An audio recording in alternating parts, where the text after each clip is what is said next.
Hello everyone, स्वागत है आपका हमारे चैनल परफेक्ट फार्मेसी पे। मैं हूं सुनीता कंवर और आज हम जो फार्मास्यूटिकल इंजीनियरिंग की फर्स्ट यूनिट डिस्कस कर रहे थे उसी को आज हम कंटिन्यू करेंगे। इस वीडियो के अंदर जो जो टॉपिक्स हम डिस्कस करने वाले हैं वो है air separator, bag filter and elutriation tank. ये तीनों जो है साइज सेपरेशन के लिए इक्विपमेंट्स हैं। तो इनके principle, construction, working, uses, advantages and disadvantages जो है वो सब हम इस वीडियो के अंदर डिस्कस करेंगे। इसके नोट्स जो है वो आपको टेलीग्राम चैनल पर मिल जाएंगे, आप वहाँ जा करके चेक कर सकते हैं। एंड इंस्टाग्राम पे भी हमारा पेज है, वहाँ पे भी आप हमें फॉलो कीजिएगा। चलिए आज के टॉपिक्स जो है वो हम स्टार्ट करते हैं। सबसे पहले हम डिस्कस करेंगे एयर सेपरेटर के बारे में कि इसका क्या प्रिंसिपल रहेगा, कैसे इसका कंस्ट्रक्शन होगा, देन इसकी वर्किंग किस तरीके से होगी, देन इसके uses, advantages and disadvantages. Air separator जो होता है इसका प्रिंसिपल होता है सेंट्रीफ्यूगेशन। इसका जो कंप्लीट वर्किंग है वो सेंट्रीफ्यूगेशन के ऊपर बेस्ड होती है। नाउ कंस्ट्रक्शन क्या होगा, सबसे पहले इसका डायग्राम जो है वो कुछ इस तरीके से बनेगा जिसके अंदर फीड इनलेट प्रेजेंट है, रोटेटिंग डिस्क प्रेजेंट है, रोटेटिंग ब्लेड्स प्रेजेंट है, देन एक आउटलेट है फाइन पार्टिकल्स के लिए एंड एक आउटलेट है हैवी पार्टिकल्स के लिए। ठीक है, यहाँ पर लिखा हुआ है इसके अंदर एक सिलेंड्रिकल वेसल होता है जिसका कोनिकल बेस होता है। देन फीड इनलेट जो है वो अपर पार्ट ऑफ वेसल के अंदर फिटेड होती है। देन जो बेस होता है वेसल का, वहाँ पर दो आउटलेट्स होते हैं, एक होता है फाइन पार्टिकल्स के लिए एंड एक होता है हैवी पार्टिकल्स के लिए। देन इसके अंदर rotating disc and rotating blades present होती हैं जो कि अटैच्ड होती हैं सेंट्रल शेफ्ट से, जिससे कि एयर एनवायरनमेंट जो है उसे प्रोड्यूस किया जा सके। ठीक है, नाउ इसकी वर्किंग किस तरीके से होगी। सबसे पहले जो डिस्क एंड ब्लेड्स प्रेजेंट है वो रोटेट होती है मोटर की हेल्प से। ठीक है, इसकी वजह से क्या होता है, एक एयर का करंट वहाँ पर प्रोड्यूस हो जाता है। देन जो सैम्पल पाउडर होता है जिसका हमें साइज सेपरेशन करना है उसे हम इनलेट के थ्रू उसके अंदर एंटर करवाते हैं। देन जो फीड होती है वो रोटेटिंग डिस्क के ऊपर गिरती है, जिसकी वजह से क्या होता है, जो फाइन पार्टिकल्स होते हैं, बहुत ही ज़्यादा फाइन पार्टिकल्स, वो स्पेस के अंदर रोटेट करने लग जाते हैं जहाँ पर एयर की वेलोसिटी जो होती है वो बहुत ही कम हो जाती है। ठीक है, अब जो फाइन पार्टिकल्स होते हैं वो तो जो फाइन पार्टिकल्स का आउटलेट है वहाँ से बाहर आ जाते हैं, एंड जो हैवी पार्टिकल्स होते हैं वो नीचे की तरफ गिर करके एंड जो हैवी पार्टिकल्स का आउटलेट होता है वहाँ से बाहर आ जाते हैं। इस तरीके से जो है सिंपली एयर सेपरेटर काम करता है एंड ये heavy particles and fine particles को सेपरेट कर देता है। ना इसके यूजेस क्या क्या होते हैं। जो एयर सेपरेटर होता है ये बॉल मिल या फिर हैमर मिल से अटैच्ड होता है, जिससे कि ये सेपरेट कर सके पार्टिकल्स को एंड जो ओवर साइज पार्टिकल्स है उन्हें वापस से मिल के अंदर एंटर करवा सके साइज रिडक्शन के लिए। इसके एडवांटेजेस क्या क्या होंगे। सबसे पहला एडवांटेज ये है कि इसका लो मेंटेनेंस होता है, ज़्यादा इसे मेंटेन करने की ज़रूरत नहीं होती है। सेकेंड एडवांटेज है इसके अंदर कोई भी वियर मतलब कुछ भी टूटना वगैरह नहीं होता है एंड कोई भी क्लॉगिंग का भी चांसेस इसके अंदर नहीं होते, क्योंकि क्या होता है कि पार्टिकल्स जो होते हैं वो जो जनरेटर होता है एयर फ्लो का उसके साथ में इंटरैक्ट ही नहीं करते, इस वजह से कोई भी वियर एंड क्लॉगिंग नहीं होती है इसके अंदर। ना इसके डिसएडवांटेजेस क्या होंगे, इसकी जो ईल्ड होती है वो बहुत ही लो सेपरेशन ईल्ड होती है। ठीक है ना, ये जो होता है एयर सेपरेटर ये स्मॉलर पार्टिकल्स को सेपरेट करने के लिए सुटेबल नहीं होता है। ये था कंप्लीट एयर सेपरेटर के बारे में। नेक्स्ट हम जानेंगे बैग फिल्टर के बारे में। इसका प्रिंसिपल क्या होता है, एक बैग फिल्टर के अंदर जो साइज सेपरेशन होता है डस्ट पार्टिकल्स का मिल्ड पाउडर से वो किया जाता है। ठीक है, तो जो हमने पाउडर को मिल करा जिसका हमने साइज रिडक्शन करा उसके बाद में उसके अंदर से डस्ट को रिमूव जो है वो किया जाता है बैग फिल्टर की मदद से। एंड ये जो है ये दो स्टेप्स के अंदर होता है।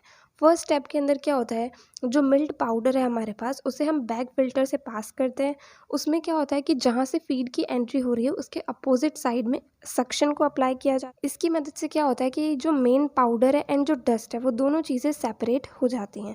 सेकेंड स्टेप के अंदर ये होता है कि जो बैग्स होते हैं उनके ऊपर प्रेशर अप्लाई किया जाता है, उन्हें शेक किया जाता है, जिससे कि उसके अंदर जो भी डस्ट पार्टिकल्स या फिर जो भी पाउडर जो है वो उसके अंदर फंस गया है उस चीज़ को भी निकाल दिया जाता है एंड उसे कोनिकल बेस पे कलेक्ट कर लिया जाता है। ठीक है, तो ये था इसका प्रिंसिपल। देन इसका कंस्ट्रक्शन किस तरीके से होता है, तो उसके अंदर सबसे पहले हम इसका डायग्राम देखते हैं। तो इस तरीके से इसका डायग्राम होता है। ए पार्ट जो है ये फिल्टरिंग पीरियड है एंड जो बी पार्ट है वो शेकिंग पीरियड है, ठीक है। अब जो फिल्टरिंग पीरियड होता है इसके अंदर क्या क्या चीज़ें हमारे पास, एक तो कैम प्रेजेंट है, देन लो स्पीड शाफ्ट होता है इसके अंदर, देन इसके अंदर डैम्पर होता है, देन डिस्चार्ज मैनिफोल्ड होता है, देन मेटल केसिंग होती है, देन फिल्टर बैग्स जो हैं वो प्रेजेंट होते हैं, देन डस्ट हॉपर होता है एंड इसके अंदर नीचे जो होता है कोनिकल पार्ट ये डिस्चार्ज मैनिफोल्ड होता है। वहीं हम शेकिंग पीरियड वाले के अंदर जो बात करें तो इसके अंदर क्या होता है, डिस्चार्ज मैनिफोल्ड होता है, मेटल केसिंग होती हैं, फिल्टर बैग्स होते हैं, देन उसके बाद में डस्ट हॉपर होता है एंड इसके अंदर जो नीचे कोनिकल पार्ट है यहाँ से प्रोडक्ट जो है वो डिस्चार्ज होता है। तो ये जो है बैग फिल्टर का ही डायग्राम है जिसके अंदर जो है एक तो फिल्टरिंग पीरियड के टाइम क्या होता है एंड शेकिंग पीरियड के टाइम क्या होता है वो चीज़ यहाँ पर बता रखी है। सो इसके कंस्ट्रक्शन के अंदर क्या होगा, इसके अंदर नंबर ऑफ बैग्स प्रेजेंट होते हैं जो कि कॉटन या फिर वूल फैब्रिक के बने होते हैं, जो कि एक मेटल कंटेनर के अंदर फिक्स्ड होते हैं, ठीक है। देन एक हॉपर जो होता है, हॉपर वो अरेंज होता है बॉटम के अंदर जहाँ पर जो है फीड को रिसीव किया जाता है। देन जो मेटल कंटेनर का टॉप होता है वहाँ पर एक प्रोविजन बनाया जाता है एग्जॉस्ट के एंड उसके एडजेसेंट में मतलब उसके साइड में जो है एक bell crank lever arrangement present होता है, जो क्या करता है कि फिल्टर्स जो है उसके अंदर नॉर्मल एटमॉस्फेरिक कंडीशंस को क्रिएट करता है एंड उसको नॉर्मल एटमॉस्फेरिक कंडीशन के ऊपर रखता है, ठीक है। सो ये था इसका कंप्लीट कंस्ट्रक्शन। देन इसकी वर्किंग किस तरीके से होती है, तो जैसा कि हमने प्रिंसिपल में डिस्कस करा था, इसकी वर्किंग जो है वो 2 स्टेप्स के अंदर होती है। फर्स्ट स्टेप के अंदर क्या होता है कि फीड जो है उसे सेपरेट किया जाता है एयर से, उसे क्लॉथ बैग्स के अंदर हम एंटर करवा देते हैं, तो उससे क्या होता है कि फीड जो है वो एयर से सेपरेट हो जाती है। देन उसके बाद में जो मटेरियल है वो बैग से एडहेयर या फिर अटैच्ड रह गया, मतलब बैग के अंदर जो अटैच्ड रह गया उस मटेरियल को बैग को शेक करके उसमें से निकाला जाता है, ठीक है। तो यही 2 स्टेप्स जो हैं उसके अंदर कंटिन्यूसली होती रहती है। फीड को इंट्रोड्यूस करते हैं, देन उसके बाद में उसके अंदर सेपरेशन हो जाता है, देन जो उसके अंदर एडहेयर रह जाता है बैग के ऊपर उसे शेक करके एंड उसे कलेक्ट कर लिया जाता है, ठीक है। यही 2 स्टेप्स जो हैं इसकी वर्किंग के अंदर होती हैं।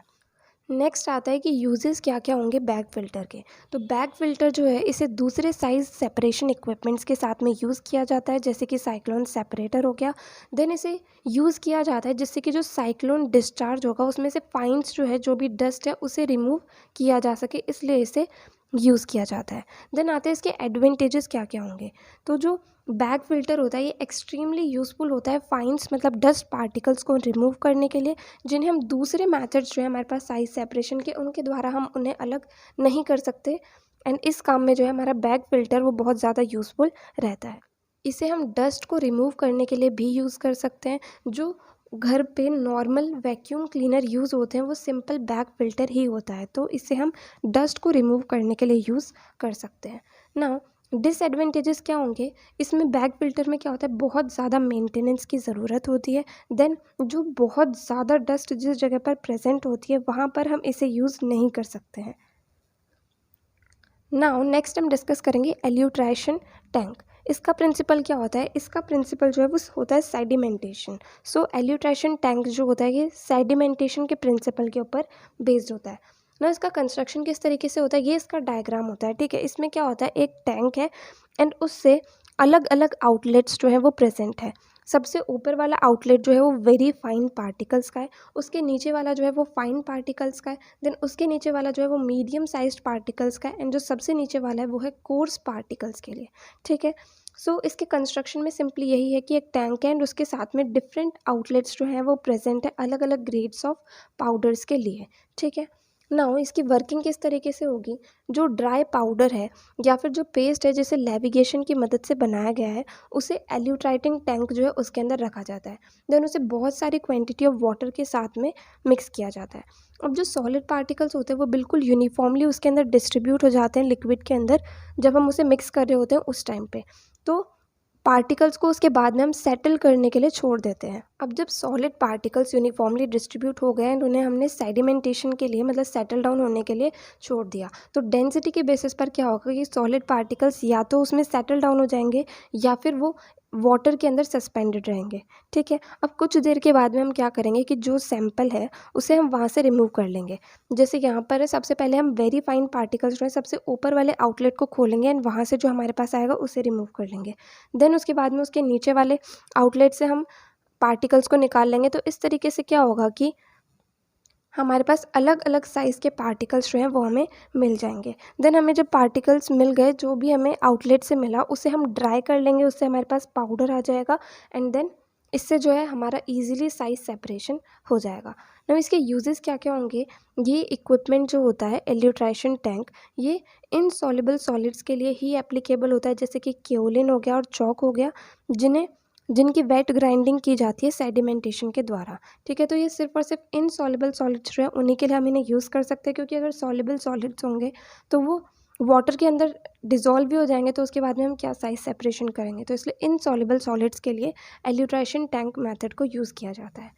देन इसके एडवांटेजेस क्या होंगे, ये मेथड जो होता है ये कंटिन्यूस प्रोसेस होता है, मतलब ये होता रहता है एंड इसमें कोई भी दिक्कत नहीं आती है। सेकेंड, सेपरेशन जो होता है साइज़ फ्रैक्शन का, वो बहुत ही क्विक होता है अगर हम कंपेयर करें दूसरे मेथड से। तो क्योंकि इसके अंदर क्या होता है कि हमने पाउडर या फिर पेस्ट को उस टैंक के अंदर डाला, देन वाटर के साथ में डिज़ोल्व कर लिया, देन उसे सेटल होने के लिए अलाउ करा, देन उसके थोड़ी देर बाद हम उसमें से जो है पार्टिकल्स को कलेक्ट कर सकते हैं। तो ये मेथड जो है बहुत ही ईजी रहता है एंड इसके अंदर बहुत ही जल्दी जो है साइज सेपरेशन हो जाता है। देन नेक्स्ट इसका एडवांटेज क्या है, जितने नंबर ऑफ़ फ्रैक्शंस हमें चाहिए होते हैं उसके बेसिस पे क्या होता है कि सेम नंबर ऑफ़ ट्यूब्स जो है वो हम उसके अंदर लगा सकते हैं। जैसे हमने यहाँ पर क्या है, ये 4 ट्यूब्स लगाई है, तो हमें जितनी भी चाहिए हम उतनी उस बेसिस के ऊपर लगा सकते हैं। तो ये भी इसका एक एडवांटेज है। नाउ डिसएडवांटेजेस क्या होंगे कि जो सस्पेंशन है उसे डाइल्यूट करना पड़ता है, जो कि बहुत सारे केसेस के अंदर सही नहीं रहता। जैसे कुछ केसेस के अंदर क्या होगा, अगर हम डाइल्यूट कर देंगे सस्पेंशन को तो उससे हमारे जो पाउडर या पेस्ट की प्रॉपर्टी जो है वो लॉस्ट हो जाएगी। तो हर सिचुएशन के अंदर हम डाइल्यूट नहीं कर सकते हैं। तो ये इसका जो है ये एक डिसएडवांटेज है कि हम इसे सभी पाउडर्स के लिए या सभी पेस्ट के लिए यूज़ नहीं कर सकते। ठीक है, सो यहाँ पर हमारे आज के जो टॉपिक्स हैं air separator, bag filter and elutriation tank, ये कंप्लीट होते हैं। सो अगर आपको इस वीडियो के अंदर कोई भी डाउट आया हो किसी भी टॉपिक के अंदर तो आप कमेंट सेक्शन में पूछ सकते हैं एंड अगर नेक्स्ट वीडियो आप किसी पर्टिकुलर टॉपिक पे चाहते हैं वो भी आप कमेंट सेक्शन में बता सकते हैं। एंड डेफिनेटली आपको ये वीडियो हेल्पफुल लगी हो तो प्लीज़ आप इस वीडियो को लाइक करना, ज़्यादा से ज़्यादा लोगों को शेयर करना और चैनल को सब्सक्राइब करना। थैंक यू सो मच इस वीडियो को एंड तक देखने के लिए एंड चैनल को सपोर्ट करने के लिए।